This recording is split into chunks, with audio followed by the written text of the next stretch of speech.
Welcome back. In this episode, we're diving into one of the most important concepts in human design for generators, your strategy to respond. If you've ever wondered what waiting to respond really means or how to apply it in your everyday life, stick around. This is the key to living in flow as a generator. So let's talk about your strategy. In human design, every energy type has a strategy, and for generators, it's to respond. But what does that actually mean? Generators aren't here to push or force things into existence. Your energy is designed to respond to the opportunities, ideas, and situations that show up in your life. This means your job isn't to go out and make things happen, it's to wait until something lights up your sacral center and then respond with a clear yes or no. Now, I know what you might be thinking. Wait, that sounds passive. But trust me, it's anything but. Responding is an active process. It's about being fully present and engaged with life so you can recognize the right opportunities when they come your way. Here's an example. Let's say you've been thinking about starting a new hobby, maybe painting. Instead of forcing yourself to pick up a paintbrush and start creating out of nowhere, you wait for something to spark that response. Maybe you see a beautiful painting at a gallery, or a friend invites you to a painting class. When that external cue shows up, your sacral kicks in. Do you feel excitement? That gut level, That's your green light to go for it. If you don't feel that response, it's not the right time or opportunity. See how this shifts the pressure? Instead of trying to chase ideas or make things happen, you're allowing life to bring you the perfect opportunities. And when you follow what lights you up, your energy flows naturally. Let me share a quick story to bring this to life. I know someone, a generator, who wanted to start a business. She kept trying to force it by brainstorming ideas and creating plans, but nothing felt right. One day, while scrolling on social media, she came across a post about handmade jewelry. Her sacral lit up.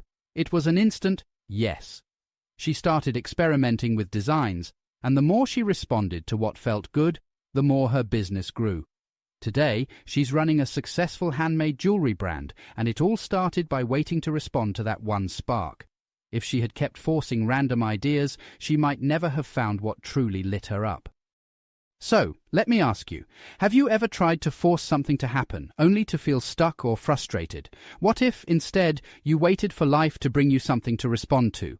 Share your thoughts or experiences in the comments. I'd love to hear how this resonates with you. Now, let's clear up a common misconception. Waiting to respond doesn't mean sitting around doing nothing. It's about staying open and engaged with the world around you.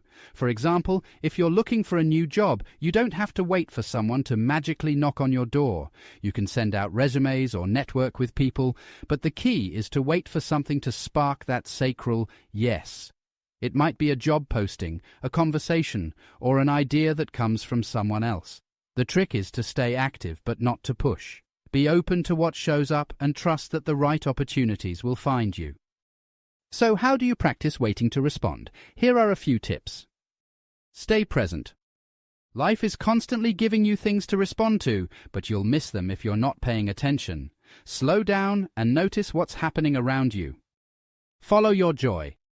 Engage in activities that feel good and energize you. The more aligned you are with your energy, the easier it is to recognize opportunities when they show up. Let go of control. Trust that you don't have to force or chase anything. Life will bring you what you need at the right time. Your only job is to respond.